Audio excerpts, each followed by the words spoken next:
Hey guys, tonight we are going to watch the sun do something that sounds dangerous, but is actually one of the most beautiful things in the solar system.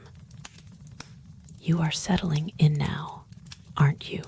Getting comfortable under whatever blanket you've pulled over you.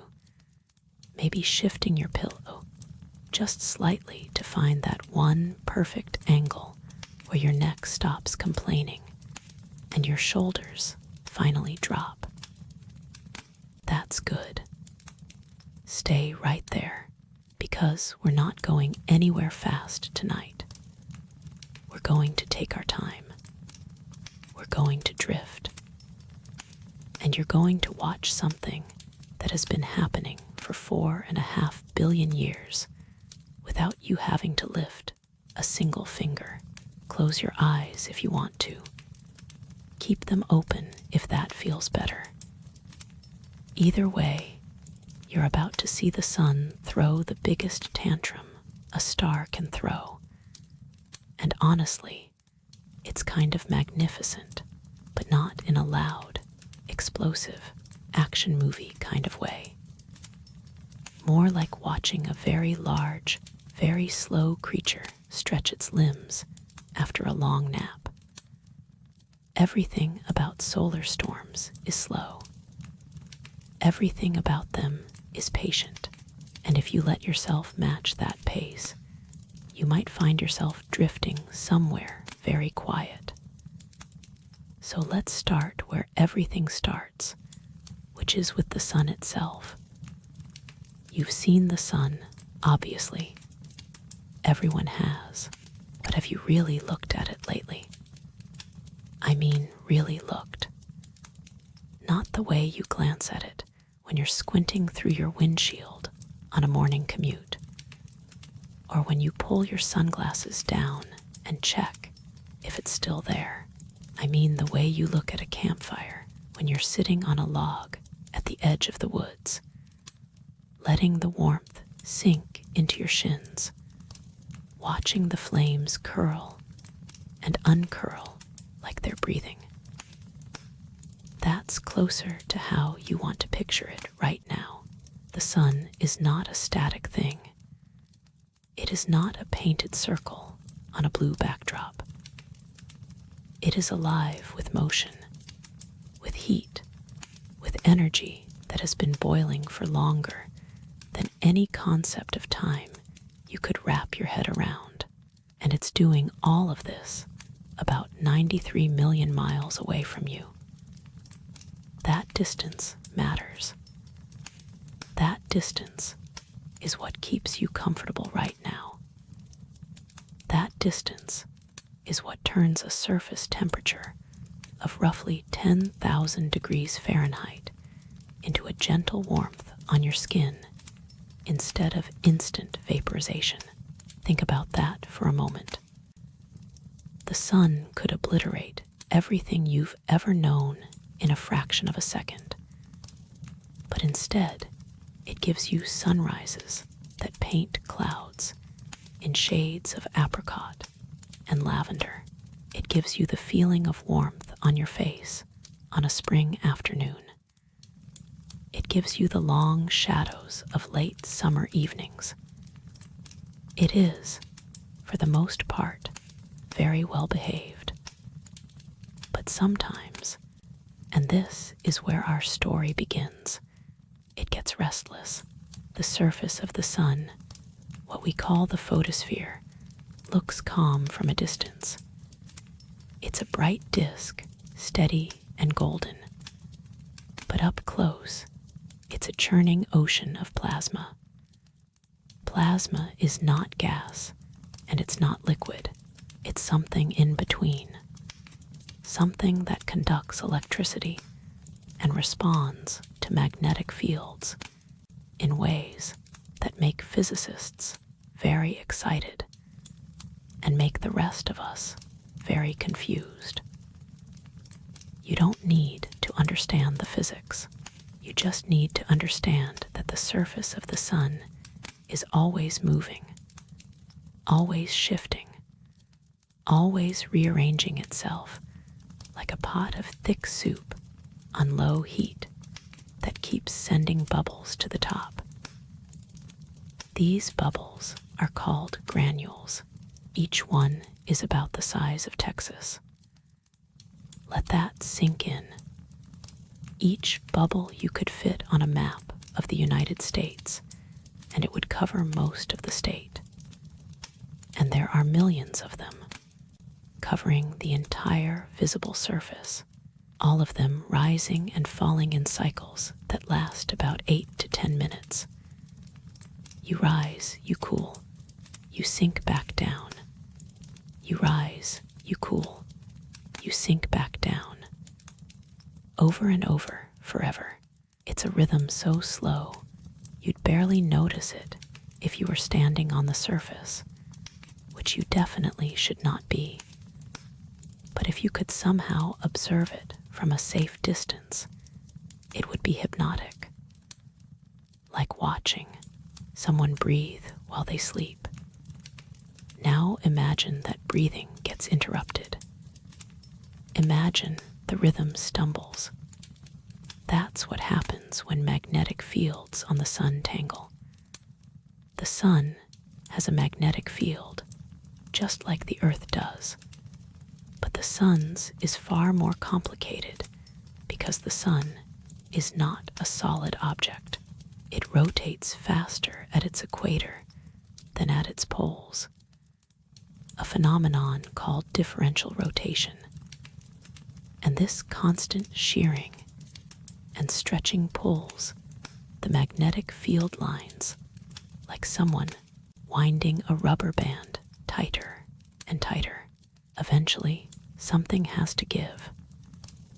When it does, you get what we call active regions. These are areas on the sun's surface where the magnetic field is especially strong, especially concentrated. From Earth, through a properly filtered telescope, these regions look like dark patches. We call them sunspots. They're not actually dark, of course. They're just cooler than the surrounding plasma, so they appear darker by comparison. Think of them as the sun's bruises. Not from violence, exactly. More like the marks left behind when something internal presses against the surface. They come in pairs, usually, with opposite magnetic polarity. One is like the north end of a magnet, and the other is like the south end. And between them, the magnetic field lines arch up out of the surface and back down again, forming great loops that stretch thousands of miles into the sun's atmosphere. These loops are where the interesting stuff happens. And by interesting, I mean the stuff that makes auroras dance across the sky 3 nights from now. But we're getting ahead of ourselves. Let's slow down. Let's watch these loops form. They emerge from the photosphere, from those paired sunspots, and they rise into the chromosphere, which is the layer of the sun's atmosphere just above the surface. The chromosphere is thin and reddish, and you can only see it during a total solar eclipse, when the moon slides in front of the sun and blocks out the blinding disk and leaves just a thin rim of red light clinging to the edge like the last ember of a dying fire.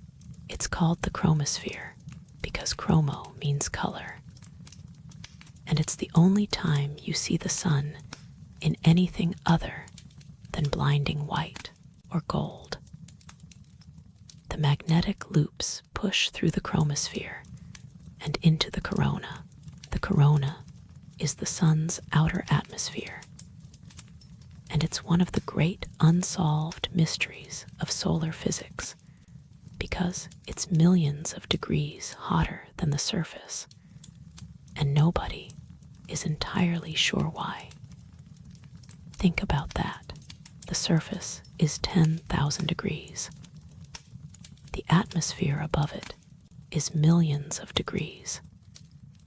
It's like standing next to a bonfire and feeling the air 3 feet above the flames being hotter than the coals themselves. It shouldn't work, and yet there it is, glowing in white light during eclipses, stretching out into space for millions of miles, thin and tenuous and impossibly hot. The magnetic loops in the corona are filled with plasma. The plasma flows along the magnetic field lines, tracing out their shape like water flowing through a curved tube. Sometimes the plasma is dense enough to glow in the extreme ultraviolet. And when satellites look at the sun in those wavelengths, they see great glowing arcs and bridges and curtains of light suspended above the surface. These are called coronal loops. They can last for hours or days, sometimes weeks. They slowly cool and fade, or sometimes they suddenly erupt, releasing everything they've been holding. And that's when the sun starts getting restless. The buildup to a solar storm is not sudden. It's not like flipping a switch. It's more like watching a balloon inflate.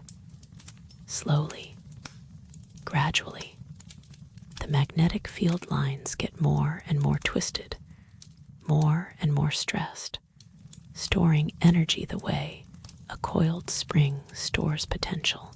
The plasma trapped in those coronal loops gets hotter and denser. The sunspots grow and merge and change shape.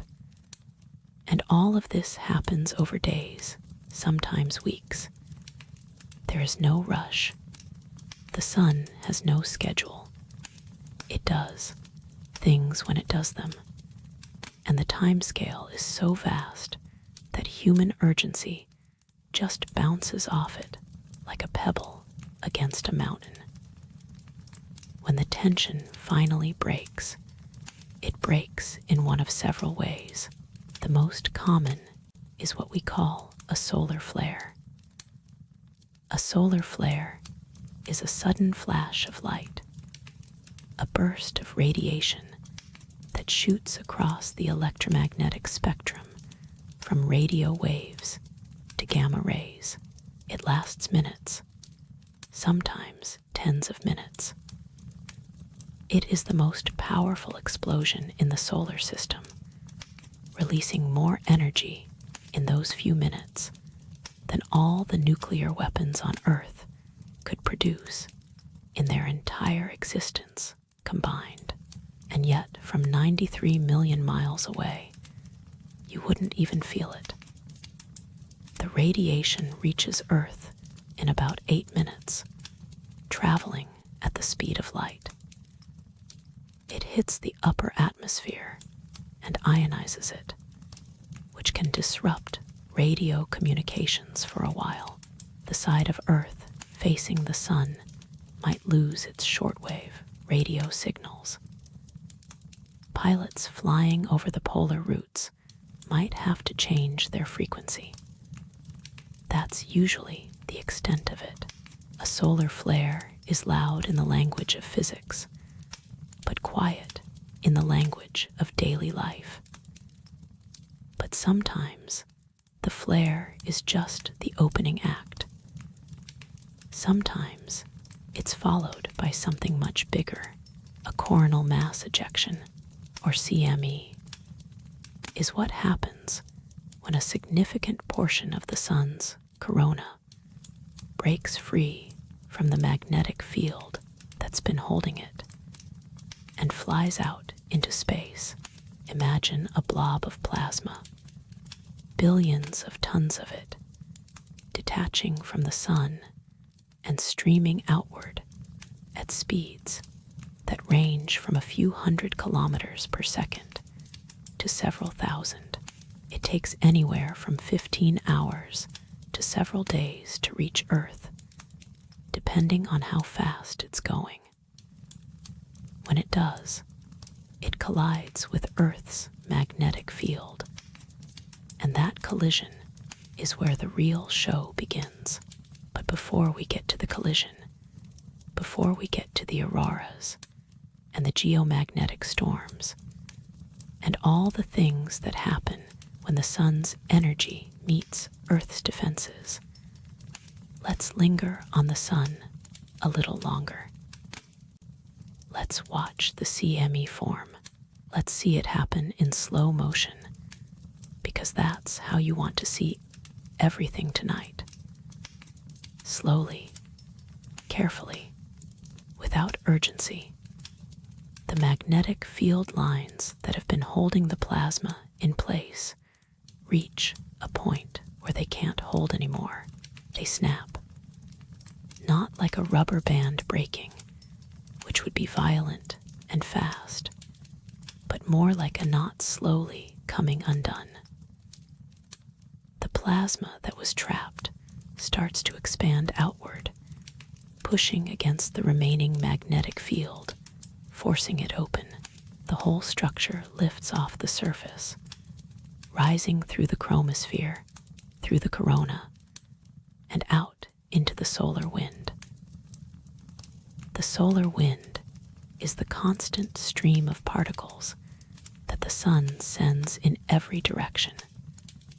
A gentle breeze compared to the hurricane of a CME. The CME plows through the solar wind like a ship pushing through calm water, creating a bow wave in front of it, a shock front that compresses everything in its path. If you could see it with your eyes, it would look like an expanding bubble of light, growing larger as it travels, filling more and more of the space between the sun and the planets. But you can't see it with your eyes. You need specialized instruments, coronagraphs that block out the sun's disk, so they can see the faint glow of the corona and anything moving through it. From those instruments, a CME looks like a halo, a ring of light expanding outward from the sun, and it's genuinely beautiful. A cosmic ripple, a slow motion wave. Now here's the thing about solar storms that most people don't realize. They're not rare. They're not exceptional. They're not something that happens once in a generation and makes the news. They happen all the time during solar maximum, which occurs roughly every 11 years as part of the solar cycle. The sun produces several CMEs per day. Several. Every day. Most of them miss Earth entirely because the sun sends them in all directions, and Earth is a very small target in a very large space. Some of them are weak and dissipate before they get anywhere near us. Some of them are strong, but directed away from us, shooting off into the void where nobody will ever see them. But when one is pointed at us, when the geometry lines up just right, and Earth happens to be in the path of this slow-moving wall of plasma and magnetic field, that's when we get what we call a geomagnetic storm, and that's when the sky puts on a show. The Earth has its own magnetic field, generated by the churning of molten iron in its outer core, 2,000 miles beneath your feet. This magnetic field extends far out into space, forming a protective bubble called the Magnetosphere. On the side facing the sun, the magnetosphere is compressed by the solar wind, pushed in to a distance of about 40,000 miles. On the side facing away from the sun, it stretches out into a long tail, millions of miles long, comet's tail streaming behind it. This magnetosphere is what protects us from the worst of the sun's output. Without it, the solar wind would strip away our atmosphere the way it stripped away Mars's. We would be a dead rock. When a CME arrives, it slams into the magnetosphere and compresses it further. The magnetic field lines on the day side get pushed closer together, and on the night side, the tail gets squeezed and stretched. The energy from the CME couples with Earth's magnetic field in a process called magnetic reconnection, where the magnetic field lines from the CME and the magnetic field lines from Earth break and reconnect in a new configuration, releasing enormous amounts of energy in the process. That energy has to go somewhere, and where it goes is into the upper atmosphere, into the ionosphere, which starts about 50 miles above the surface and extends outward for hundreds of miles.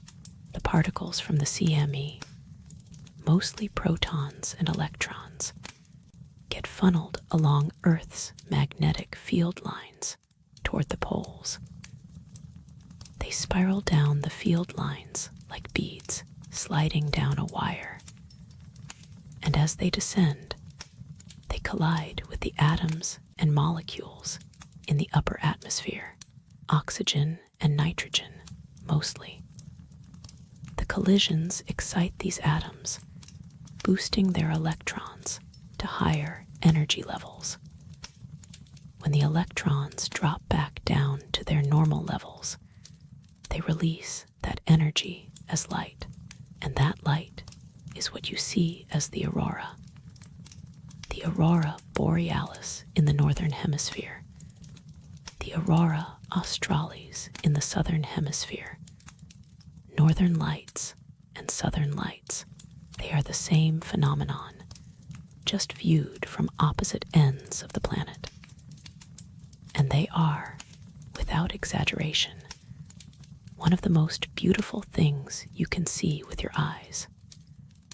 Picture this. You're standing on a hill somewhere far from city lights.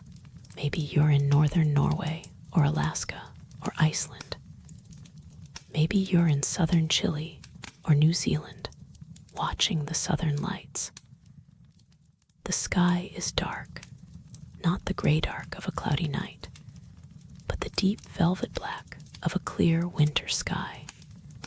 The kind of dark where the stars look like they've been punched through the fabric of the night with tiny holes. The air is cold. You can feel it on your cheeks, on your hands. Your breath makes little clouds in front of you that dissipate and reappear with each exhale. You're bundled up, probably, in layers of wool and fleece, your feet planted firmly on frozen ground or snow, and then it starts. A faint green glow on the northern horizon, barely visible at first. You're not even sure it's real. It could be a trick of the light, a cloud reflecting moonlight from somewhere behind you. But then it grows. It brightens. It takes shape. A thin band of green light stretching across the sky, like someone took a brush and painted a single stroke of luminous color against the darkness. And then another stroke appears below it, and another above it. The band begins to ripple, to wave, to move in slow undulations, like a curtain blowing gently in a breeze that you can't feel down on the ground. The green is the color of oxygen, excited oxygen at altitudes of about 60 to 150 miles. It's the most common auroral color because oxygen is abundant, and the transition that produces green light is the most likely one, but as the storm intensifies, other colors appear. Red, higher up, from oxygen at altitudes above 150 miles. The red is fainter, more diffuse, like a watercolor wash spreading across the top of the green. Purple and blue and pink from nitrogen, appearing lower in the sky, near the bottom edge of the green curtain. Sometimes the whole sky fills with color. Sometimes it stays in a narrow band. It's never the same twice. The aurora moves. It's never still. It pulses and ripples, and sometimes it dances in rapid, dramatic waves that make you catch your breath. The structures form and dissolve and reform. Arches, rays, folds, coronas, where the rays seem to converge at a point directly overhead, like the spokes of a wheel seen from the hub. All of it silent. All of it moving at its own pace, neither fast nor slow, just flowing the way water flows, the way clouds drift, the way any large fluid system moves when energy passes through it. You could stand there for hours. You probably will. Your toes might get cold. You might shift your weight from one foot to the other, but you won't want to leave. Nobody ever does. The aurora has that effect on people. It makes them stop. It makes them look up. It makes them forget whatever they were worried about before they stepped outside. Because there is nothing to worry about when the sky is putting on a show that has nothing to do with you, and everything to do with a star 93 million miles away, and the invisible magnetic field that wraps around your planet like a shield, and all of it, every photon of that green and red and purple light, was set in motion by something that started on the sun hours or days ago. A tangle of magnetic fields, a snap, a release, a slow journey through the void, a collision with an invisible barrier, a cascade of particles down invisible lines, a collision with atoms, a flash of light, all of it connected, all of it part of one continuous chain of cause and effect that stretches from the heart of a star to the retina of your eye. That's what a solar storm is at its core. It's a connection. It's the sun reaching out and touching the earth, not with fire or destruction, but with light and magnetism. It's a reminder that you live inside a system, a vast interconnected system that includes the ground beneath your feet, the air you breathe, the magnetic field you can't see, and the star that powers it all. Now let's talk about the solar cycle, because understanding the rhythm of the sun helps you understand the rhythm of these storms. And understanding rhythm is the key to relaxation. The sun goes through an approximately 11-year cycle of activity. During solar minimum, the sun is quiet. Sunspots are rare. Flares are infrequent. CMEs are occasional. The sun looks almost boring. A smooth, bright disk with maybe a small spot or two if you're lucky. During solar maximum, the sun is alive with activity. Sunspots cluster and merge. Flares happen daily. CMEs erupt multiple times a day. The sun is a restless, churning, dynamic object that reminds you it's a star, not a lamp. The cycle is driven by the sun's magnetic field, which flips polarity every 11 years. The north magnetic pole becomes the south magnetic pole, and vice versa, which means the full magnetic cycle is actually 22 years. The mechanism behind this flip is called the solar dynamo, and it involves the interaction between the sun's rotation, its convection, and its magnetic field in a feedback loop that is fiendishly complex and still not fully understood. But you don't need to understand it. You just need to know that the cycle exists and that it means the sun has seasons, quiet seasons and active seasons. And right now, as we're talking about this, the sun is somewhere in that cycle, moving from one phase to the next, like the earth moves from winter to spring. Speaking of seasons, let's think about your own body for a moment. Your body has rhythms too. Circadian rhythms that rise and fall over 24 hours. Ultradian rhythms that cycle every 90 minutes during sleep, taking you from light sleep to deep sleep to REM and back again. Seasonal rhythms that respond to the changing length of daylight throughout the year. Hormonal rhythms, temperature rhythms. Your heart rate has a rhythm. Your breathing has a rhythm. Even your brain waves have rhythms, cycling through different frequencies as you drift from wakefulness into sleep. All of these rhythms are natural. All of them are automatic. You don't have to manage them. You don't have to control them. You just have to let them happen. And that's what we're doing tonight. Letting things happen. Watching the sun go through its rhythms.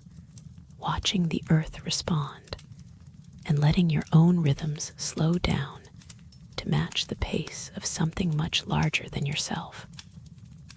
So let's go back to the sun. Let's watch another storm form. Not a big one, not a Carrington-level event that would knock out power grids and make the news for weeks. Just an ordinary storm. The kind that happens a few times a month. The kind that produces a nice aurora if you're in the right place at the right time, and maybe causes a little static on the radio if you're listening. It starts with a sunspot group, a cluster of dark patches on the sun's surface, growing over several days. You can track it as the sun rotates, because the sun rotates once every 27 days as seen from Earth. The sunspot group moves across the face of the sun from east to west, appearing on one edge, crossing the center, and disappearing over the other edge. For about 2 weeks it's visible, and during that time it might produce a few small flares, a few small CMEs, nothing dramatic, just the sun doing what the sun does. On day 5 or 6 of the sunspot group's visible life, one of the magnetic field lines connecting 2 of the spots gets twisted just a little too far. The plasma trapped in the coronal loop above it gets a little too hot, a little too pressurized. And then, very gradually, the magnetic field gives way. The loop opens. The plasma starts to escape. It's not a dramatic escape. There's no explosion, no flash, no sudden burst of light. The CME just lifts off, slowly at first, picking up speed as it moves away from the sun. It takes maybe 10 or 12 hours to clear the vicinity of the sun. During that time, it expands and cools slightly, spreading out as it travels. By the time it reaches Earth, about 36 hours later, it's a vast cloud of plasma, maybe tens of millions of miles across, moving at maybe 500 kilometers per second.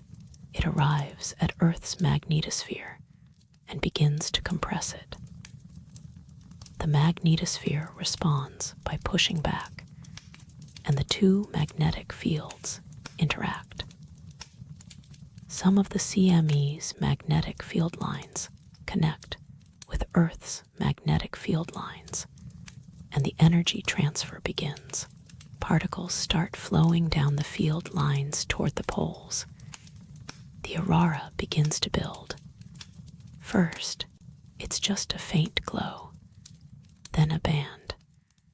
Then the band starts to move, to ripple, to brighten. The green appears, then the red, then the purples and blues. The storm builds over several hours, peaks, and then slowly fades. The whole event might last 6 to 8 hours. The aurora might be visible from Alaska to the northern United States to southern Canada, maybe even a little further south if the storm is strong enough. People in those regions step outside in the cold and look up and watch the sky glow, and they smile, and they take photos, and they send them to their friends with messages that say you have to see this, and then it's over. The CME has passed. The magnetosphere relaxes. The aurora fades to nothing. The sky goes back to being just stars, and the sun, 93 million miles away, continues its slow rotation, its sunspot group moving a little further west, maybe producing another small flare tomorrow, maybe not. This is the normal rhythm of solar storms.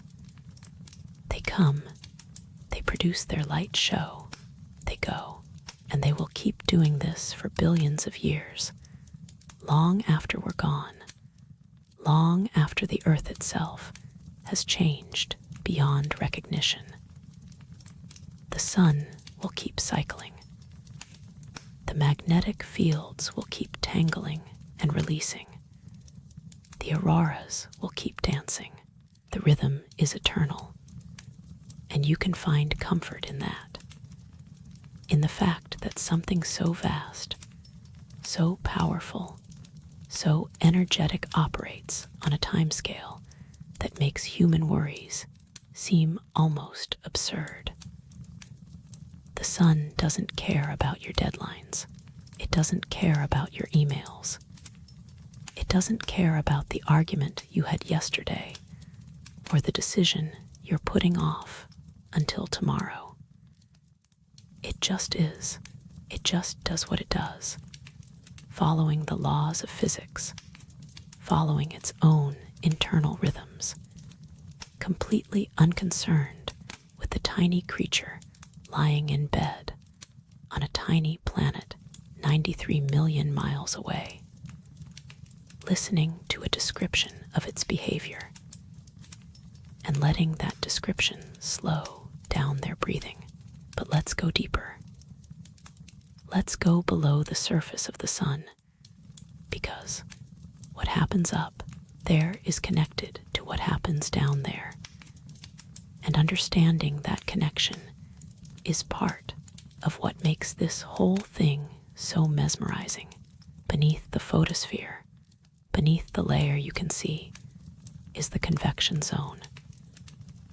This is a region about 200,000 kilometers thick, and it's where heat from the sun's interior rises to the surface.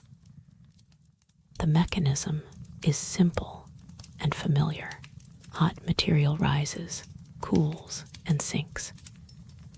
It's the same process that makes water boil in a pot, with the difference being that the sun's water is plasma, and the pot is a sphere hundreds of thousands of miles across, and the heat source is nuclear fusion happening in the core. The convection zone is turbulent. The rising and sinking plasma creates currents and eddies and vortices, and these motions interact with the sun's magnetic field in complex ways. The magnetic field gets dragged along by the moving plasma, stretched and twisted and folded.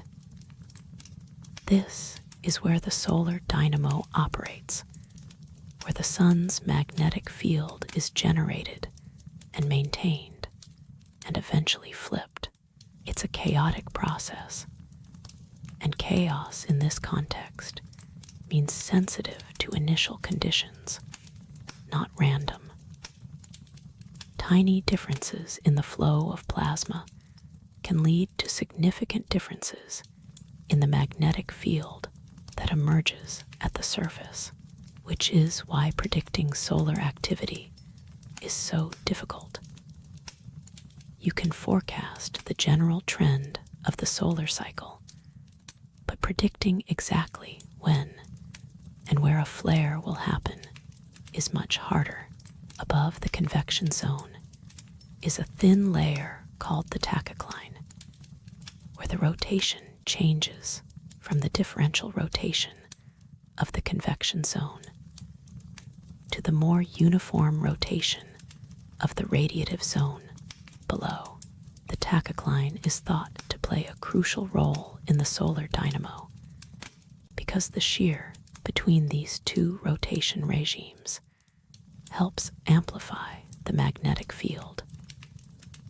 It's a boundary layer, a transition zone, a place where things change, and boundary layers are interesting places. They're where energy accumulates. They're where transitions happen. They're where the ordinary becomes extraordinary. Below the tachocline is the radiative zone, where energy from the core travels outward not by convection, but by radiation. Photons bounce from particle to particle, slowly making their way toward the surface. A photon created in the core might take 100,000 years to reach the surface because it keeps getting absorbed and re-emitted in random directions. It's a slow, random walk through incredibly dense plasma. And when it finally emerges from the photosphere, it travels the remaining 93 million miles to Earth in just over 8 minutes. The contrast is staggering. 100,000 years to travel 200,000 kilometers. 8 minutes to travel 150 million. The last part of the journey is the fastest part, which seems wrong until you remember that space is mostly empty and the interior of the sun is mostly not.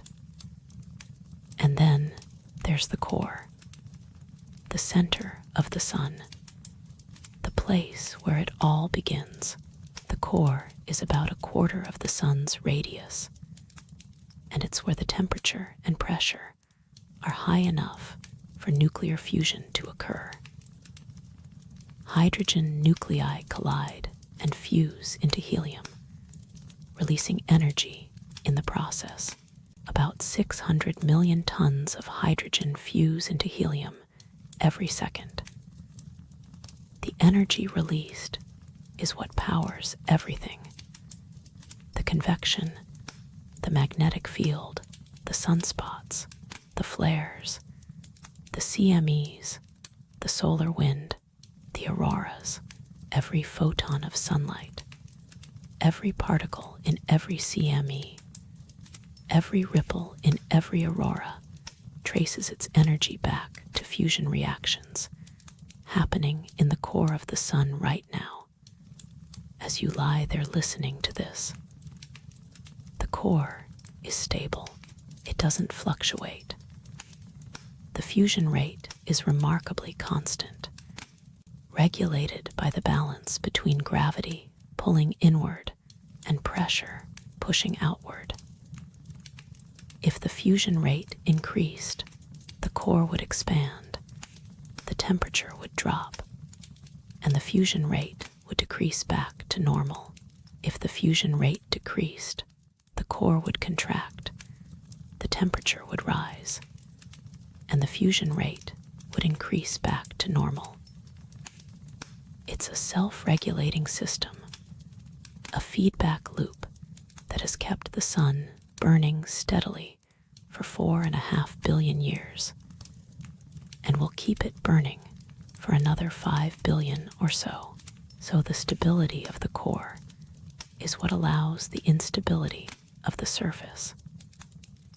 The steady output of energy is what drives the chaotic motions of the convection zone, which generate the magnetic field, which produces the sunspots and flares and CMEs, order at the center, chaos at the surface.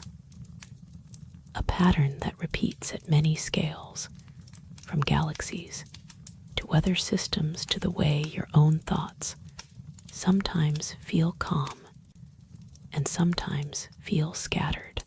Let's talk about the solar wind for a while, because it's the medium through which CMEs travel, and it's always there, always flowing, always connecting the sun to everything else in the solar system. The solar wind is a stream of charged particles, mostly protons and electrons, that flows outward from the sun in all directions. It originates in the corona, where the temperature is so high that the sun's gravity can't hold onto all the plasma. Some of it escapes, flowing outward at speeds of 300 to 800 kilometers per second. The fast solar wind comes from coronal holes, which are regions of the corona where the magnetic field lines are open, extending out into space rather than looping back to the surface. The slow solar wind comes from other regions, and its origin is less well understood. The solar wind fills the entire solar system. It flows past Mercury, past Venus, past Earth, past Mars, past Jupiter and Saturn and Uranus and Neptune, out past the orbit of Pluto, and eventually it meets the interstellar medium, the thin gas that fills the space between stars. The boundary where the solar wind meets the interstellar medium is called the heliopause, and it's the edge of the sun's influence, the edge of the heliosphere. The Voyager 1 spacecraft crossed the heliopause in 2012, becoming the first human-made object to enter interstellar space. It's still sending data back, still traveling, still carrying the memory of the sun into the space between stars. The solar wind is not uniform. It has structure. It has fast streams and slow streams, and where they interact, they create regions of compressed plasma called co-rotating interaction regions. These regions can cause minor geomagnetic storms when they sweep past Earth, even without a CME. The solar wind also carries the sun's magnetic field with it, twisted into a spiral pattern called the Parker spiral, because the sun rotates while the wind flows outward. So the field lines get wound up like water from a rotating sprinkler. When you add a CME to the solar wind, you get a disturbance. The CME is denser, faster, and more magnetically complex than the background solar wind. So it pushes through it like a plow, creating a shock wave in front of it. The shock wave compresses and heats the solar wind ahead of the CME. And when it reaches Earth, it's often the shock that causes the first sign of the storm. A sudden compression of the magnetosphere that registers on magnetometers around the world as a sudden impulse. Then the main body of the CME arrives, and the real storm begins. But the solar wind is always there, even when there are no CMEs. It's the constant breath of the sun, the steady exhale that has been going on since the sun formed and will continue until the sun dies. And it's gentle. It's so gentle that the pressure it exerts on Earth's magnetosphere is about 1/1000th of the atmospheric pressure you feel at sea level. 1/1000th. And yet, that 1/1000th is enough to shape the magnetosphere, to create the bow wave on the day side and the long tail on the night side, to carry particles from the sun to the edges of the solar system and beyond. Let's think about scale for a moment, because scale is one of the things that makes solar storms both terrifying and beautiful, depending on how you look at them. The sun is about 864,000 miles in diameter. You could fit about 1 million Earths inside it. A typical CME contains about 1 billion tons of plasma. That's 1 billion. A 1 followed by 9 zeros. In kilograms, that's about 1 trillion kilograms. 1 trillion, a 1 followed by 12 zeros. And it travels at speeds of up to 3,000 kilometers per second. That's about 7 million miles per hour. Fast enough to circle the Earth in about 2 minutes. And yet from Earth, it looks like nothing. It looks like a green glow in the sky. It looks like a pretty light show, because scale is relative. 1 billion tons sounds like a lot until you realize that the Earth's atmosphere weighs about 5 quadrillion tons. 1 trillion kilograms is a drop in the bucket compared to the mass of the air you're breathing right now. And the energy in a CME, while enormous by human standards, is a tiny fraction of the total energy the sun emits every second. The sun emits about 400 septillion watts of power. A septillion is a 1 followed by 24 zeros. The energy in a CME is maybe 1,000th of that. 1,000th of the sun's total output. Barely a whisper. This is what I meant earlier when I said solar storms sound dangerous, but are actually beautiful. They are powerful, yes. They are energetic, yes. But they are not apocalyptic. They are not the end of the world. They are a normal part of the sun's behavior, a normal part of the relationship between the sun and the Earth, a normal part of the system you live in.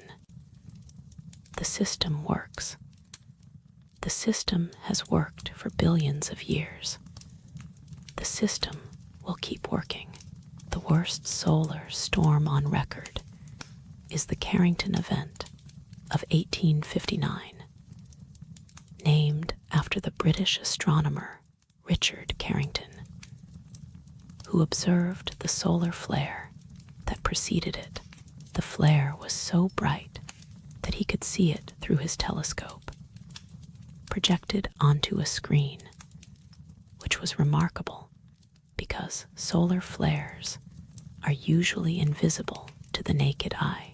The CME that followed reached Earth in about 17 hours, which is extremely fast, and it produced auroras that were visible as far south as the Caribbean. Telegraph systems around the world went haywire, with operators receiving electric shocks, sparks flying from equipment, and some systems continuing to operate even after being disconnected from their power supplies, because the auroral currents were strong enough to power them. If a Carrington-level event happened today, it would cause significant disruption to power grids, satellites, and communication systems. Transformers could be damaged. GPS could be disrupted. Radio communications could be degraded. But it would not be the end of civilization. It would not send us back to the Stone Age. It would be a serious inconvenience, a costly repair effort, a wake-up call for infrastructure planners. But people would still have food. People would still have water. People would still have each other, and the auroras would be spectacular. In fact, one of the things people forget about geomagnetic storms is that they produce some of the most beautiful sights on the planet. The auroras are not a side effect. They are the main event. They are the visible manifestation of the interaction between the sun and the earth, and they are worth watching. If a big storm is forecast, people drive for hours to get away from city lights. They set up chairs and thermoses and cameras. They stand in the cold and wait. And when the aurora appears, they gasp. They always gasp. Even people who have seen it before gasp, because every aurora is different, and every aurora is alive, and every aurora reminds you that the universe is full of things that are bigger than you and more beautiful than you expected. So let's imagine you're one of those people.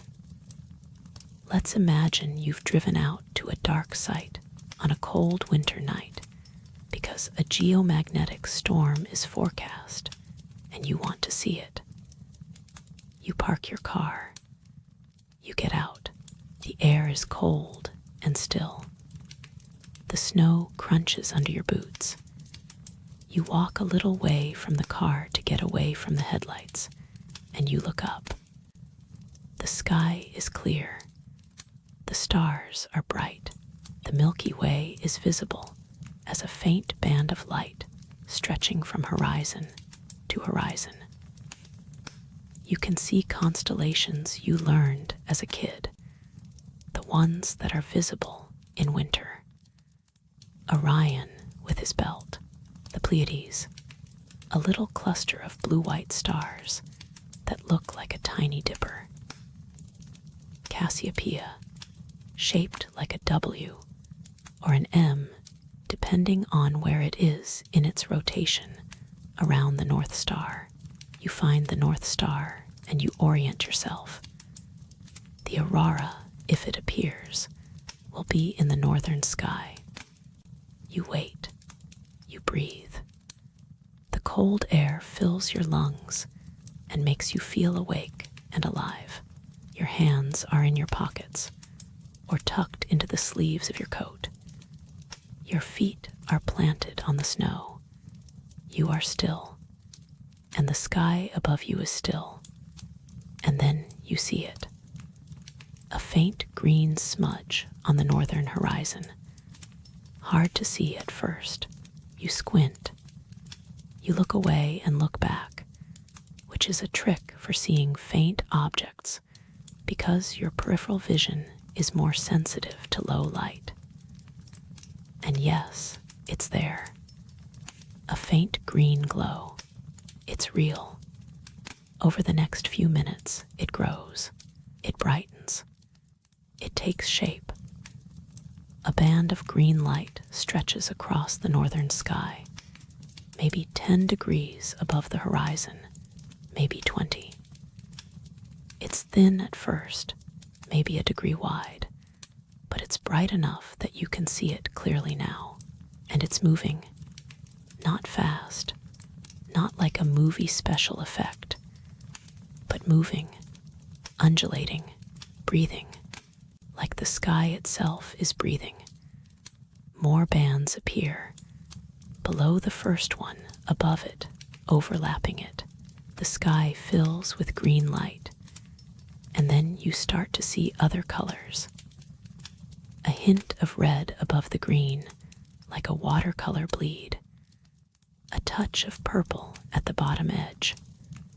The structures become more complex. Folds, ripples. Sometimes the light seems to shoot upward in rays, like beams of light in a cathedral. And sometimes it seems to ripple like a curtain in a gentle breeze. You lose track of time. You forget that you're cold. You forget about your car and your house and your phone and your life. You're just standing there, looking up, watching the sky glow. And it's enough. It's more than enough. It's everything. This is what a solar storm gives you. Not danger, not destruction, not apocalypse. This, a moment of wonder. A moment of connection to something vast and ancient and beautiful. A moment where you stand on the surface of a small rocky planet and look up at the sky and see the breath of a star. Let's go back to the science for a moment, because the science is beautiful too. The way the aurora works is a story of particles and fields and energy transfers. And it's a story that has been pieced together over more than a century of observation and experimentation. The first person to really understand the aurora was Christian Birkeland, a Norwegian scientist who, in the early 1900s, proposed that the aurora was caused by charged particles from the sun being guided by Earth's magnetic field to the poles. He was ridiculed at the time because the prevailing theory was that the aurora was caused by sunlight reflecting off ice crystals in the upper atmosphere, or by some kind of electrical discharge. Birkeland built a terrella, a small magnetized sphere in a vacuum chamber, and showed that when he directed a beam of electrons at it, they were guided to the poles and produced glowing regions that looked like auroras. He was right. It took decades for the scientific community to accept it, but he was right. The particles that produce the aurora come from the magnetosphere, not directly from the sun. During a geomagnetic storm, particles in the magnetosphere's tail are accelerated toward Earth by the electric fields generated during magnetic reconnection. These particles, mostly electrons with some protons, spiral down the magnetic field lines and collide with atoms in the upper atmosphere. The collisions excite the atoms, and when the atoms de-excite, they emit light. The color depends on the atom and the altitude. Oxygen at lower altitudes produces green. Oxygen at higher altitudes produces red. Nitrogen produces blue and purple, and sometimes pink. The exact colors and their distribution depend on the energy of the particles, the composition of the atmosphere at the altitude where the collisions occur, and the intensity of the storm. The altitude of the aurora varies from about 50 miles to several hundred miles. The lower edge is usually around 60 to 70 miles, where the atmosphere is dense enough for collisions to be frequent, but not so dense that the particles are stopped before they can produce light. The upper edge can extend to 200 or 300 miles, where the atmosphere is thin and the particles travel further between collisions. The height of the aurora gives it a sense of depth, a three-dimensional quality that's hard to capture in photographs. In person, you can see that the aurora is not a flat screen, but a volumetric phenomenon, with structures at different distances and different altitudes, some close, some far, some high, some low. It fills the sky in a way that feels immersive, enveloping, like standing inside a cloud of light.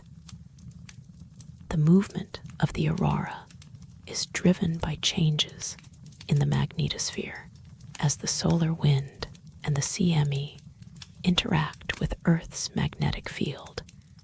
The field lines move, and the particles follow them.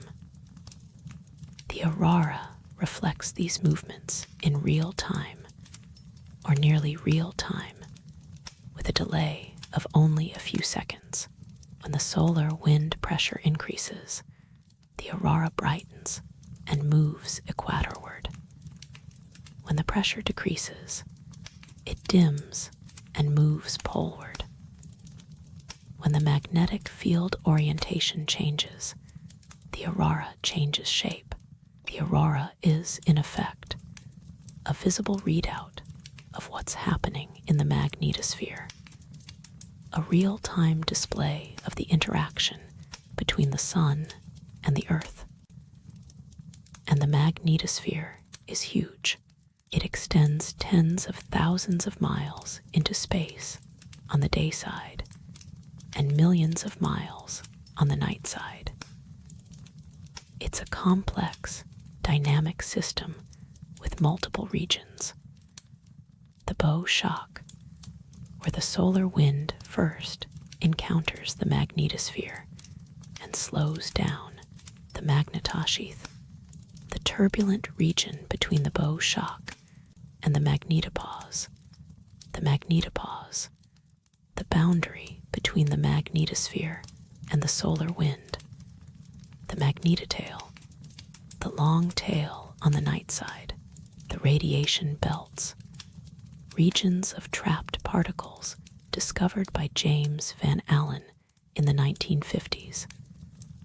And the ionosphere, the upper atmosphere where the aurora occurs. All of these regions interact with each other, exchanging energy and particles in a continuous dance that has been going on since the Earth formed. The radiation belts are particularly interesting. They're two donut-shaped regions of trapped energetic particles, an inner belt and an outer belt, held in place by Earth's magnetic field. The inner belt is mostly protons and is relatively stable. The outer belt is mostly electrons and is highly variable, swelling during geomagnetic storms and shrinking during quiet periods.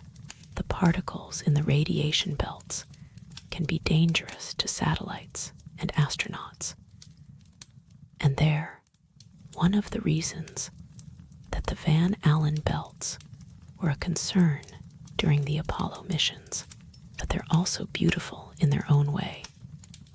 A natural particle accelerator built into the Earth's magnetic field, trapping and accelerating particles to near the speed of light. Now, let's think about the broader context.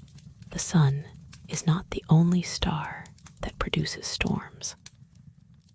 All stars produce some form of stellar activity, and some produce much more extreme activity than the sun. Red dwarfs, the most common type of star in the galaxy, are known for their powerful flares, sometimes called superflares, which can be hundreds or thousands of times more energetic than the largest solar flares. These flares can strip away the atmospheres of planets orbiting close to the star, making them uninhabitable. The sun, by comparison, is relatively calm. It's a middle-aged, medium-sized, G-type main sequence star, which is to say it's the most boring type of star you could imagine. And that's good. That's exactly what we want. A boring star is a stable star. A stable star is a star that doesn't try to kill its planets. But even a boring star produces storms. Even a calm sun produces CMEs and flares, and solar wind variations. The difference is one of degree, not kind. The sun is not special in its behavior. It's just moderate in its behavior, and that moderation is what makes life on Earth possible. If the sun were more active, the Earth's atmosphere might have been stripped away. If the sun were less active, the Earth might be too cold. The sun is just right, not by design, not by intention, just by the accident of orbital mechanics and stellar evolution, and the particular combination of factors that produced this planet at this distance from this star at this time. Which brings us back to you. You are here on this planet at this time, and you are capable of understanding what's happening above you when the sun sends a storm your way. You can look up and see the aurora and know, in a general way, what's causing it. You know that particles from the sun are colliding with atoms in the atmosphere and producing light. You know that magnetic fields are guiding those particles to the poles. You know that the whole thing started with a tangle of magnetic fields on the surface of a star 93 million miles away. And you know all of this without needing to do any calculations or run any experiments or look through any telescopes. You just know it because you've been told, because someone figured it out and shared it, because knowledge is cumulative and you get to benefit from the work of everyone who came before you. That's a kind of magic too, not the supernatural kind, the human kind, the kind that comes from curiosity and observation and patience, and the willingness to admit when you're wrong and try again, the kind of magic that produced Berkelland and his Terrella, and Van Allen, and his radiation belts, and Carrington, and his telescope, and the thousands of unnamed observers who looked up at the sky and wondered what they were seeing and wrote it down so that someone else could build on it. You're part of that tradition, not because you're a scientist. Maybe you are, maybe you're not, but because you're curious, because you're listening to this instead of sleeping. Because you want to know what's happening up there, in the sky, in the space between the Earth and the sun. And that curiosity is what makes you human. It's what makes all of us human. The desire to look up and wonder. The desire to understand. The desire to connect the dots between a green glow in the sky and a star 93 million miles away. So let's keep connecting dots.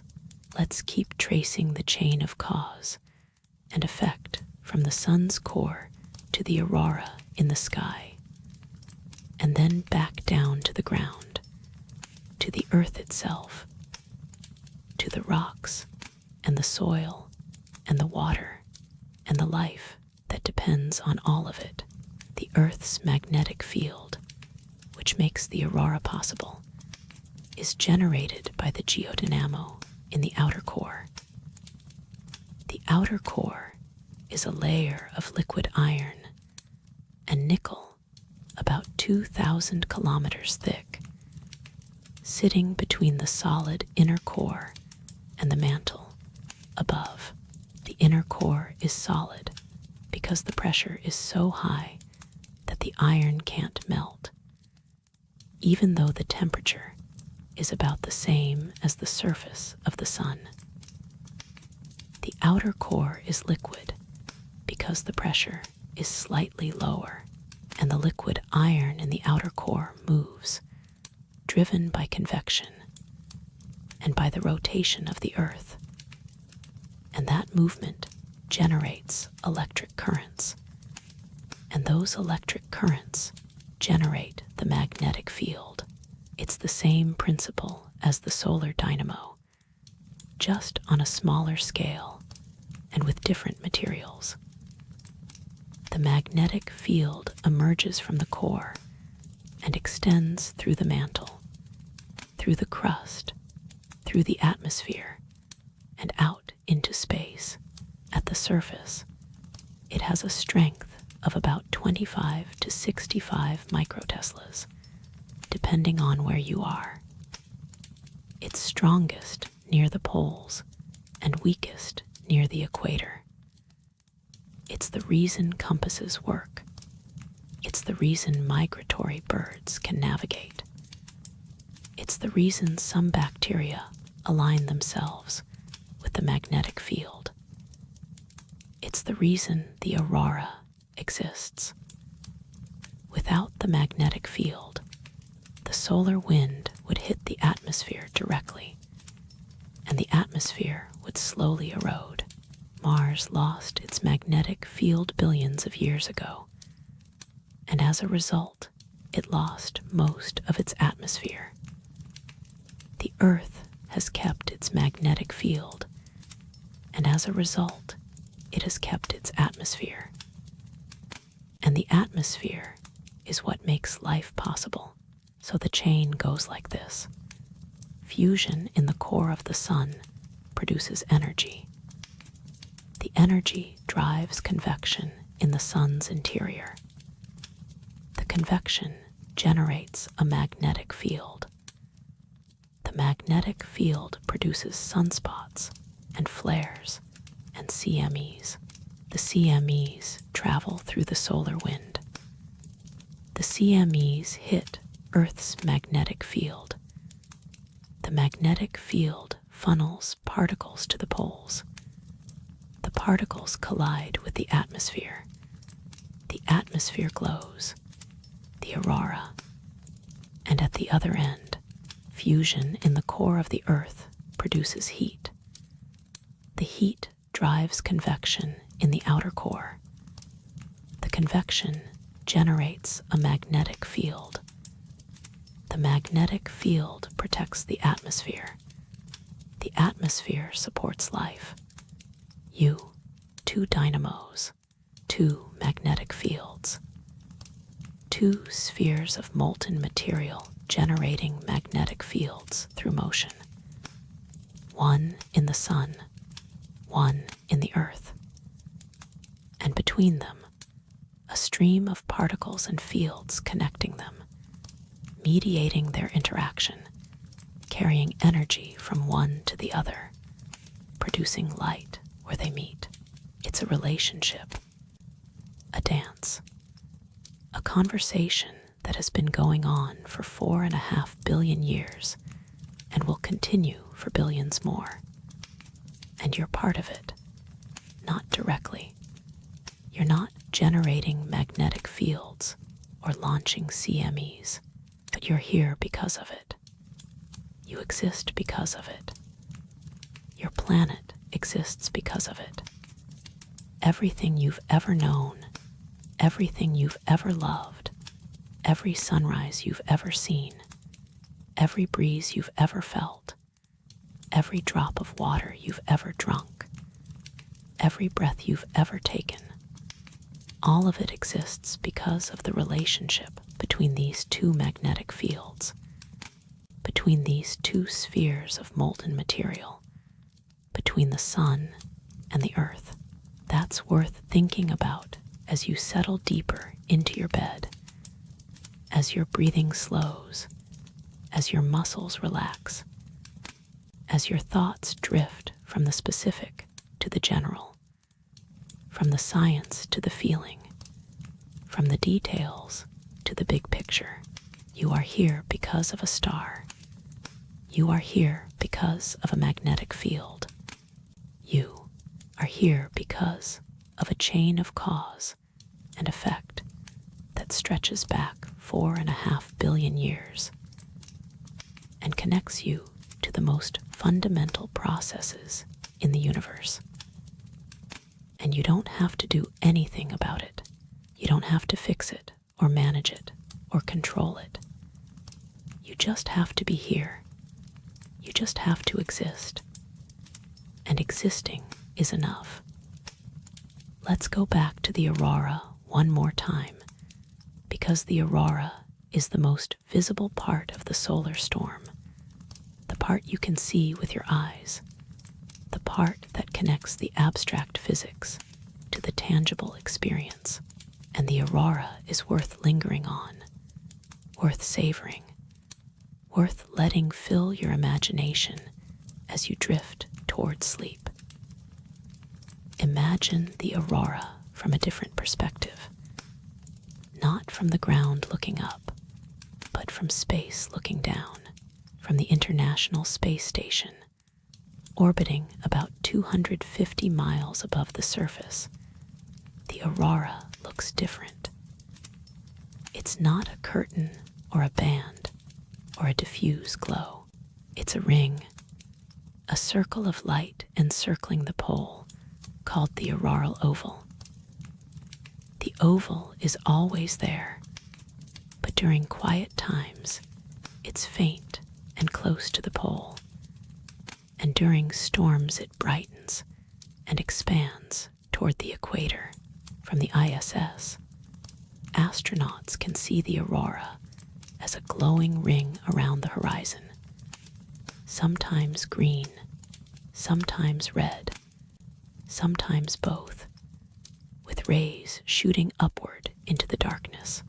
They can see it on both the day side and the night side, although it's more visible on the night side because the sunlight doesn't wash it out.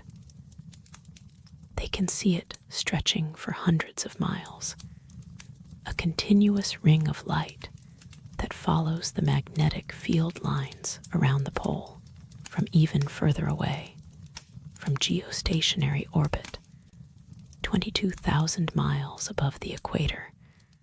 The Aurora is too faint to see directly, but instruments on satellites can detect it in ultraviolet and extreme ultraviolet wavelengths. And from those images, the auroral oval is clearly visible as a ring of emission around the pole. The images show the oval changing shape and intensity in response to the solar wind, expanding and contracting, brightening and dimming, moving in response to changes in the magnetic field. From the moon, if you were standing there looking at Earth, you wouldn't see the aurora at all. It's too faint, too localized, too close to the surface, but you would see the Earth as a blue marble, a sphere of blue and white and brown and green, suspended in the blackness of space. And you would know that somewhere on that sphere, at the poles, light is dancing in the sky, and you would know that the light is caused by the sun. And you would know that the sun and the Earth are connected by invisible threads of magnetic field and streams of particles, and you would know that the whole system is alive and dynamic and beautiful. Let's think about the history of aurora observations, because people have been looking at the aurora for thousands of years and trying to make sense of it. The oldest known written account of the aurora is from a Babylonian clay tablet dating to about 650 BC, which describes what sounds like an auroral event. The ancient Greeks and Romans wrote about the aurora, usually interpreting it as a reflection of sunlight off clouds or ice. The Vikings had their own stories about it. The indigenous peoples of the Arctic had their own interpretations, some seeing it as a bridge between worlds, some as a sign of good fortune, some as a warning. The scientific study of the aurora began in earnest in the 17th century, when Galileo coined the term Aurora Borealis, after the Roman word for dawn and the Greek word for the north wind. The term Aurora Australis was coined later for the southern lights. In the 18th century, Edmund Halley, of comet fame, proposed that the aurora was related to the Earth's magnetic field. In the 19th century, Anders Jonas Engström showed that the aurora produces its own light rather than reflecting sunlight. In the 20th century, Birkeland proposed the particle theory, and it was eventually confirmed by satellite observations in the 1960s and 70s.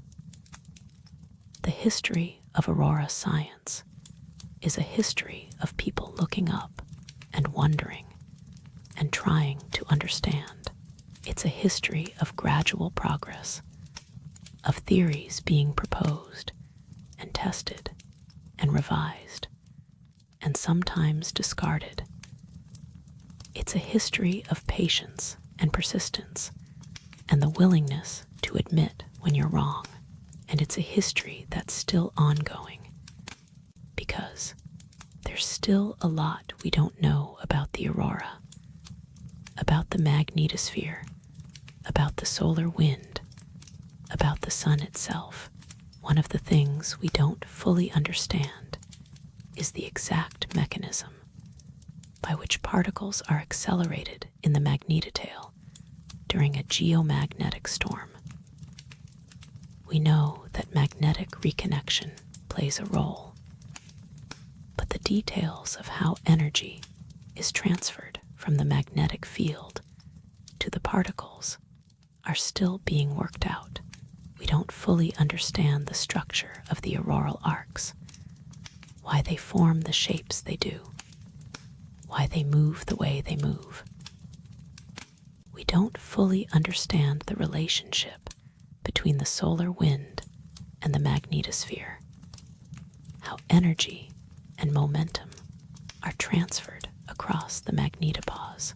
We don't fully understand the role of the ionosphere in the storm, how the ionosphere responds to the influx of particles, and how it feeds back into the magnetosphere. These are active areas of research There are missions studying the Aurora and the Magnetosphere and the solar wind right now. The Themis mission, the MMS mission, the Swarm mission, the Parker Solar Probe, the Solar Orbiter, all of them are gathering data. All of them are testing theories. All of them are contributing to our understanding of the Sun-Earth system. And someday, maybe, we'll have a complete picture. Maybe we'll be able to predict solar storms with the same accuracy that we predict the weather. Maybe we'll be able to say, with confidence, that a CME will arrive at Earth at a specific time and with a specific intensity and will produce an aurora of a specific brightness and color. We're not there yet, but we're getting closer. In the meantime, we can watch. We can look up. We can see the aurora and appreciate it for what it is. A natural phenomenon, a beautiful phenomenon, a phenomenon that connects us to the sun and to the earth and to the vast system of which we are a part. We don't need to understand every detail to appreciate it. We don't need to be scientists to be moved by it. We just need to look up. And as you look up, in your imagination, as you picture the aurora dancing across the sky, let yourself feel the weight of your body sinking into the mattress. Let yourself feel the warmth of the blanket. Let yourself feel the rhythm of your breathing, slow and steady, in and out, in and out. Let yourself feel the quiet of the room, the stillness of the night, the absence of anything that requires your attention or your effort or your worry. You don't need to do anything. You don't need to figure anything out. You don't need to solve any problems or make any decisions or remember anything important. You just need to be here in this moment, in this bed, in this room, on this planet, under this sky, watching the aurora in your imagination, feeling the weight of your body, the warmth of the blanket, the rhythm of your breathing. And if your thoughts wander, let them wander. Let them go to the sun, to the core where fusion happens, to the convection zone where plasma rises and falls, to the surface where sunspots form, to the corona where magnetic loops glow, to the solar wind where particles stream outward, to the magnetosphere where fields interact, to the ionosphere where atoms emit light, to the aurora where the sky glows green and red and purple. Let your thoughts follow the chain of cause and effect from the heart of a star to the surface of a planet, and then back again, in an endless loop of connection and interaction and exchange. Let your thoughts slow down as they go. Let them match the pace of the convection, slow and rhythmic, rising and falling, rising and falling. Let them match the pace of the solar wind, steady and constant, flowing outward, flowing outward. Let them match the pace of the aurora, gentle and fluid, rippling and undulating, rippling and undulating. Let them match the pace of your breathing, slow and deep, in and out, in and out. The sun is still there. The earth is still there. The magnetic fields are still there. The solar wind is still flowing. The aurora is still dancing somewhere for someone in the cold, dark sky above the poles. And you are still here, safe and warm and comfortable, watching it all in your imagination, letting it wash over you like a gentle wave, like a soft light, like a lullaby sung by a star. Let's think about the quiet side of the sun for a moment, the side that doesn't get much attention because it's not dramatic or newsworthy or visually spectacular. The quiet sun is the sun most of the time. It's the sun during solar minimum, the sun with few sunspots, few flares, few CMEs. It's the sun that just sits there, shining steadily, providing light and warmth and energy without making a fuss. And the quiet sun is just as important as the active sun, maybe more important, because the quiet sun is what sustains life. It's what makes photosynthesis possible. It's what drives the water cycle. It's what warms the oceans and the atmosphere and the land. It's what makes the seasons change and the crops grow and the days get longer and shorter. The quiet sun is reliable. It's predictable. It's steady. And there's something comforting about that in a world that feels chaotic and unpredictable and overwhelming. The sun just keeps shining. It rises every morning. It sets every evening. It follows its cycles, its rhythms, its patterns. It doesn't rush. It doesn't hesitate. It just does what it does, day after day, year after year, century after century. And you can borrow some of that steadiness. You can let the sun's reliability sink into you.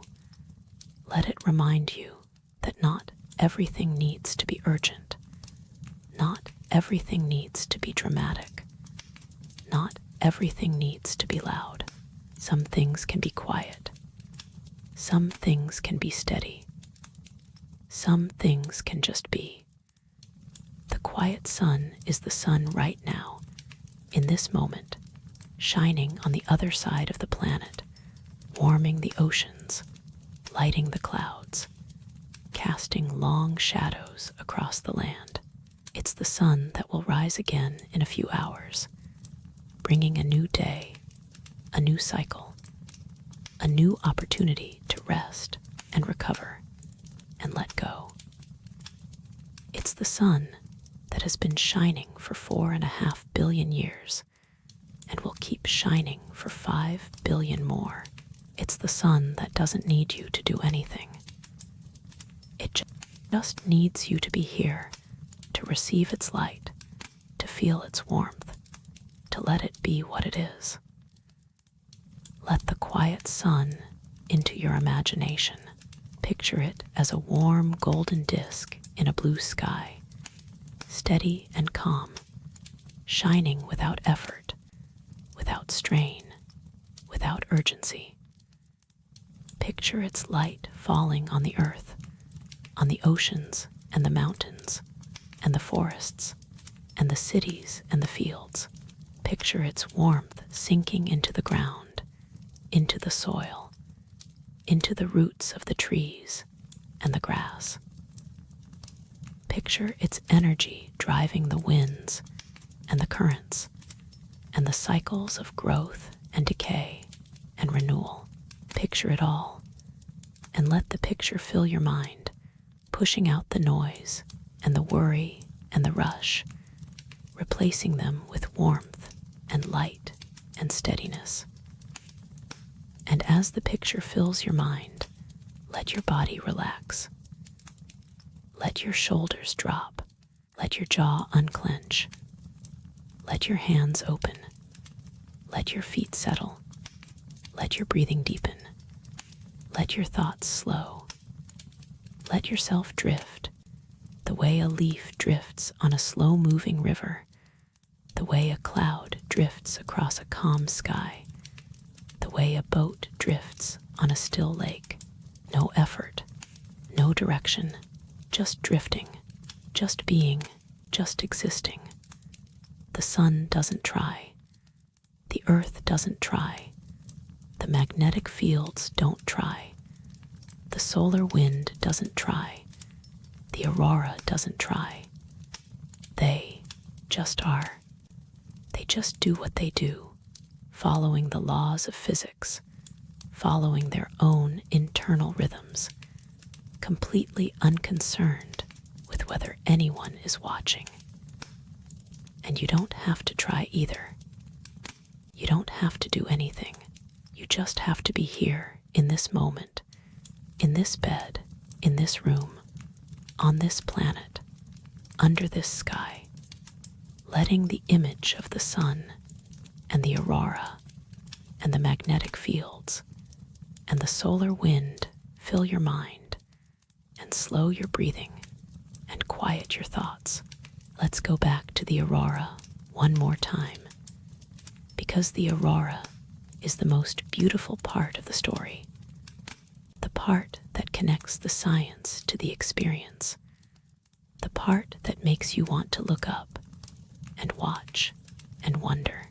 And the aurora deserves a proper send-off, a proper lingering, a proper moment of appreciation before we let it fade into the darkness of sleep.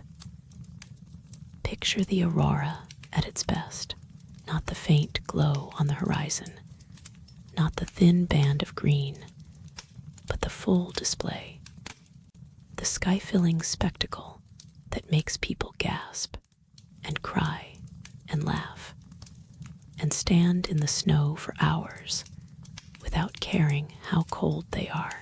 The whole sky is alive with light. Green dominates, but red and purple and blue and pink are everywhere, layered and interwoven, creating patterns that shift and change from moment to moment. The light moves in great slow waves, like the breathing of the sky itself, like the chest of a sleeping giant rising and falling beneath a blanket of stars. The rays shoot upward, dozens of them, hundreds of them, like the pipes of an enormous organ, and the folds ripple and undulate, like silk in a gentle breeze.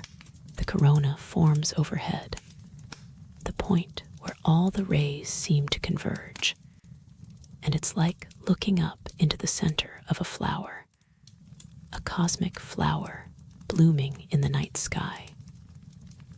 The colors are vivid, but not harsh. They're soft, luminous, ethereal. They glow rather than shine.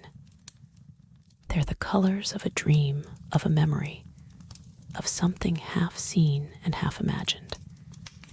They're the colors of the upper atmosphere, of oxygen and nitrogen, and the space between atoms and the energy that binds them together. They're the colors of a star's breath, of a planet's shield, of the invisible threads that connect them across 93 million miles of empty space. The aurora is silent. There is no sound. The collisions that produce the light happen too high, too thin, too far away for any sound to reach the ground. Even if the collisions produced sound waves, the atmosphere is too thin at those altitudes to carry them. The aurora is a silent show, a visual symphony without an auditory component, and that silence is part of its beauty. It demands nothing. It interrupts nothing. It just appears and moves and fades, and you can watch it or not, and it doesn't care. It will do what it does regardless of whether anyone is watching. And that's okay. That's more than okay. That's beautiful. Because the aurora doesn't exist for you. It exists because of physics, because of magnetic fields and particles and collisions and energy transfers. It exists because the sun and the earth are connected by invisible threads of force and flow. It exists because the system works, because the relationship between the sun and the earth is real and ongoing and dynamic, and you get to see it sometimes when the geometry is right, and the storm is strong, and the sky is clear, and you're in the right place at the right time. But you don't get to see it all the time, and that's fine, because the aurora will keep happening, keep dancing, keep glowing, whether you see it or not. It's not going anywhere. It's not a limited time offer. It's a permanent feature of the sky, as permanent as the stars and the moon and the clouds, and it will be there the next time you look for it, and the time after that, and the time after that, so you don't need to rush. You don't need to worry about missing it. You don't need to plan a trip to Alaska or Norway or Antarctica. You can just lie here in your bed in the dark and imagine it, and the imagination is enough. The imagination is a powerful thing. It can take you to the poles, to the dark, cold skies, to the snow and the stars, and the green light dancing above. It can take you to the sun, to the surface, and the corona and the core, to the magnetic fields, and the plasma, and the fusion reactions. It can take you to the space between, to the solar wind, and the magnetosphere, and the magnetic reconnection, and the particle acceleration. It can take you everywhere, and it can do it without you moving a muscle. So let your imagination take you. Let it carry you from the surface of the earth to the surface of the sun and back again, following the path of a CME, following the path of a particle, following the path of a photon of green light. Let it take you through the magnetosphere, through the ionosphere, through the atmosphere, through the clouds and the rain and the wind and the snow. Let it take you to the places you've been and the places you haven't, to the memories you've kept and the dreams you've forgotten. Let it take you everywhere, and let it bring you back gently, softly, slowly, to this bed, this room, this moment, this breath. In and out, in and out. The rhythm of your breathing matching the rhythm of the solar wind, steady and constant, flowing and returning, flowing and returning. The rhythm of your heartbeat matching the rhythm of the sun's pulsations, slow and deep, steady and reliable, steady and reliable. The rhythm of your thoughts matching the rhythm of the aurora, slow and fluid, rippling and undulating, rippling and undulating, all of it connected, all of it rhythmic, all of it natural, all of it automatic, all of it happening without your effort or your control or your intervention. And that's the point. That's the whole point. You don't need to do anything. You don't need to manage anything. You don't need to control anything. You just need to let things happen. Let the sun do what it does. Let the earth do what it does. Let the magnetic fields do what they do. Let the aurora do what it does. And let your body do what it does. Let it relax. Let it rest. Let it sleep. Let it drift into the darkness, into the quiet, into the stillness, into the place where dreams live and worries dissolve, And the world outside doesn't matter, because the world outside will keep going. The sun will keep shining. The earth will keep spinning. The magnetic fields will keep interacting. The auroras will keep dancing. The system will keep working. And you don't need to be awake to be part of it. You can be asleep. You can be dreaming. You can be drifting. And you'll still be part of it, because you're always part of it, whether you're conscious of it or not. You're a part of this planet, a part of this system, a part of this universe, and that part of you doesn't go anywhere when you sleep. It just rests. It just recharges. It just lets go. So let go. Let go of the day. Let go of the worries. Let go of the thoughts and the plans and the lists and the tasks. Let go of everything that doesn't matter right now. Because right now, the only thing that matters is this: you are safe. You are warm. You are comfortable. You are resting. And the sun is shining 93 million miles away, and the earth is spinning beneath you, and the magnetic fields are doing their invisible work, and the aurora is dancing somewhere in the cold, dark sky. And you don't need to see it to know it's there. You just need to know it's there. And knowing is enough. The aurora will be there tomorrow night, if the conditions are right. And the night after that. And the night after that. It will keep appearing, keep dancing, keep glowing, as long as the sun keeps sending storms and the earth keeps providing a magnetic field, and the sun will keep sending storms for billions of years. And the earth will keep providing a magnetic field for billions of years. So the aurora will keep appearing for billions of years. And you'll never see them all. Nobody will. There are too many. They're too fleeting. They're too unpredictable. But that's okay, because you don't need to see them all. You just need to see one, or imagine one, or remember one. And that one will be enough. One aurora. One green glow. One band of light rippling across the dark sky.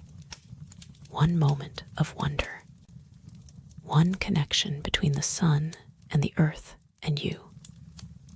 One reminder that you live in a system, a vast interconnected system that includes the ground beneath your feet, the air you breathe, the magnetic field you can't see, and the star that powers it all.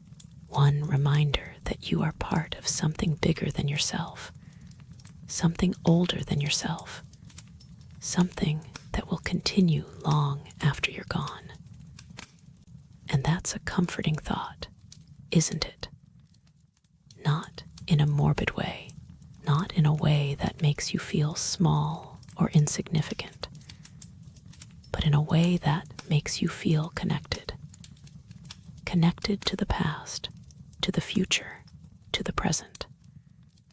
Connected to the sun, to the earth, to the sky. Connected to everything that has ever lived and everything that will ever live. Connected to the chain of cause and effect that stretches back 4.5 billion years and connects you to the fusion reactions happening in the core of the sun right now. As you lie here, drifting, resting, letting go, the fusion reactions are happening right now. In this moment, as you breathe, as your heart beats, as your thoughts slow and your muscles relax and your body prepares for sleep, the sun is fusing hydrogen into helium, releasing energy, sending that energy outward through the radiative zone and the convection zone and the photosphere, and the chromosphere, and the corona, and the solar wind, and the magnetosphere, and the ionosphere, and the aurora, and the sky, and your eyes, and your brain, and your dreams, all of it connected, all of it happening right now, all of it real, and you don't need to understand it to benefit from it. You don't need to grasp every detail. You don't need to memorize every term. You don't need to pass a test. You just need to be here, receiving the light, receiving the warmth, receiving the connection, receiving the reminder that you are part of something vast and beautiful and ancient and ongoing. And as you receive it, let it wash over you like a gentle wave. Let it fill you with warmth and light and stillness. Let it push out the noise and the worry and the rush. Let it replace them with calm and quiet and peace. Let it carry you toward sleep, toward dreams, toward the place where the sun and the aurora and the magnetic fields and the solar wind and the earth and the sky and the stars and the dark and the quiet all come together in a single moment of rest, a single moment, and then another, and then another, each one the same, each one different, each one a breath, each one a beat, each one a step closer to sleep. And sleep is coming. You can feel it. It's in the weight of your body, the heaviness of your eyelids, the slowness of your thoughts, the softness of your breathing. It's in the warmth of the blanket, the comfort of the pillow, the stillness of the room, the quiet of the night.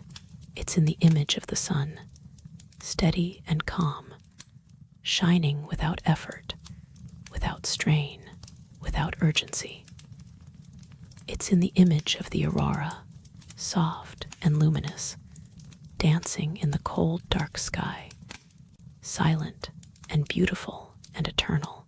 It's in the image of the earth, spinning slowly, carrying you through the night, through the darkness, through the quiet, toward the morning, toward the morning, toward the sunrise, toward the new day, toward the new cycle, toward the new rhythm, toward the new beginning. But not yet, not yet. Right now, it's time for rest, time for sleep, time for dreams.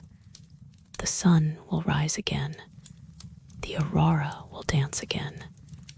The magnetic fields will interact again. The solar wind will flow again. The earth will spin again. And you will wake again. But not yet. Right now, it's time to let go. Time to drift. Time to sleep. Let the image of the sun fade. Let the image of the aurora fade. Let the image of the earth fade. Let the image of the magnetic fields fade. Let the image of the solar wind fade. Let everything fade. Let the darkness come. Let the quiet come. Let the stillness come. Let the sleep come. And when it comes, let it take you.